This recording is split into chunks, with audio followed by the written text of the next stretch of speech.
Something I've learned over the years is that we humans can react very differently when grief and loss comes barreling into our lives. We may find ourselves stuck, sometimes temporarily, sometimes permanently, in a hand-wringing state of mind. We are angry and confused at the injustice of it all.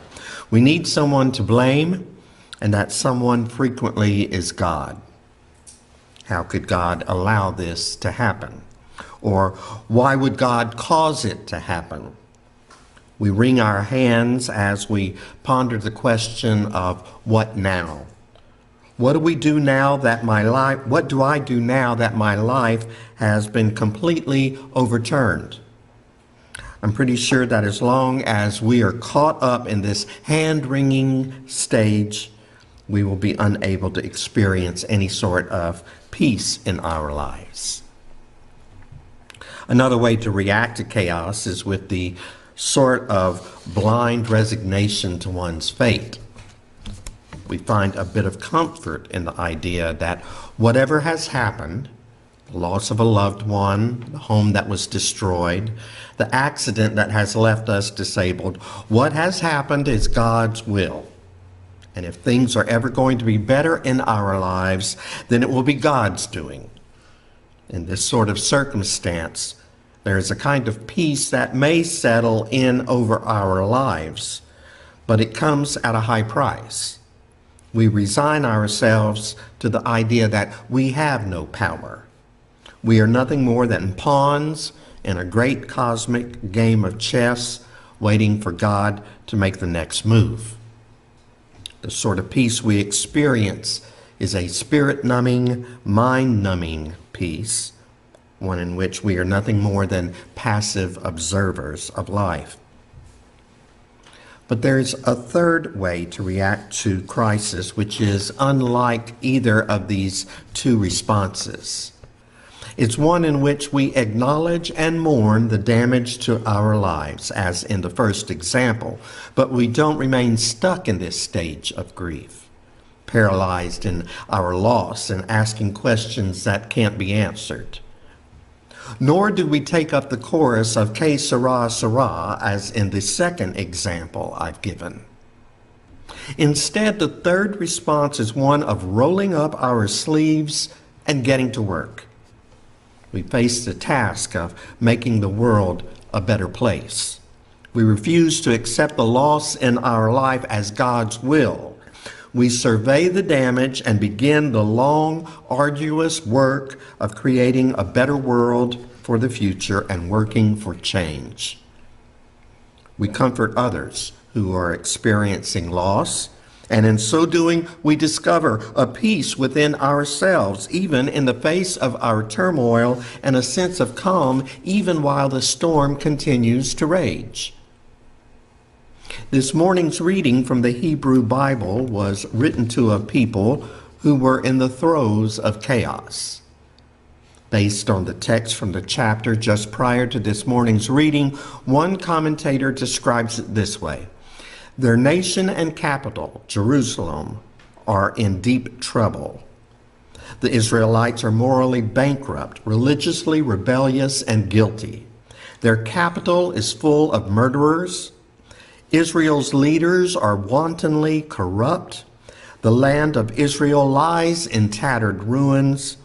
Foreigners plunder her fields so that the land of milk and honey is covered with little but rock and scrub brush.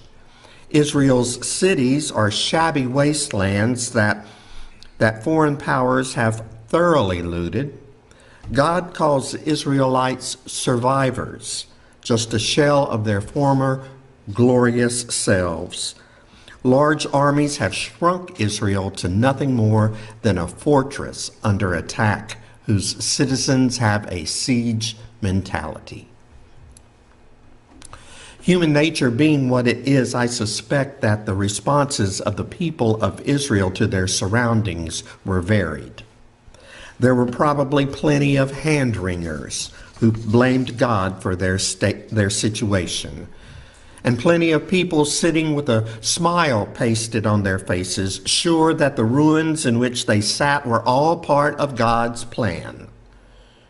And plenty of people who felt that it was not God's will at all, but instead that restoring Jerusalem to its previous glory was God's will. And it was to these people, to all of them, that the prophet Isaiah writes this morning's passage, which the great biblical scholar Walter Brueggemann has compared to the "I Have a Dream" speech of Reverend Dr. Martin Luther King Jr. It's a passage that looks to a new day in which all is right with the world. Isaiah points to a day in which God teaches us God's ways, a day in which the people loosen their grips on their swords and their weapons of war and take up the things of peace, a day in which everyone walks in the light of God. More than 2,500 years later, we are also living in troubled times. The gap between the rich and the rest of us continues to widen. In our own country, the richest 30 individuals own as much as half of the U.S. population. And we continue to elect lawmakers who ensure that it stays that way. Racism is rampant. Otherwise, smart people are saying things like, this country isn't oppressing black people. 38% of white people say they don't even understand the goals of the Black Lives Matter movement, to say nothing of whether they actually support it. People like Philando Castile shot and dying, an isolated incident. Eric Garner, a chokehold gone horribly wrong. Trayvon Martin, just one crazy vigilante, that's all. And transgender violence. In 2016 alone, at least 21 transgender men and women have been murdered in the U.S. In April, a 34-year-old woman named Shantae Thompson was walking with a friend in her Houston neighborhood when they were swarmed by 8 people, beaten and fatally shot. In August, 28-year-old Raylyn Thomas was beaten, shot, and killed, allegedly by her mother's boyfriend, while her family watched in horror in Columbus, Ohio. In September, 30-year-old Jazz Alford was found shot to death in a Birmingham, Alabama hotel room. And in our own state, lawmakers attack the LGBT community with proposed laws such as Senate Bill 242 that would force schools to out gay students against their will to their parents. Senate Bill 92 that would make it impossible for cities to enforce protective LGBT inclusive measures. And Senate Bill 89 that instructs the state of Texas to ignore or defy any federal law the state does not like. Citizens who supposedly value freedom of religion are calling for a Muslim registry, citing the internment of the Japanese Americans during World War II as a precedent. Meanwhile, hate crimes against American Muslims have soared to their highest levels since the aftermath of the attacks on September 11, 2001. And the environment. Police working on behalf of big oil companies not only use tear gas and rubber bullets, but they fire water cannons in freezing conditions against the water protectors at Standing Rock. Yes, we live in troubled times, times of chaos and violence. And we need the words of Isaiah this morning too.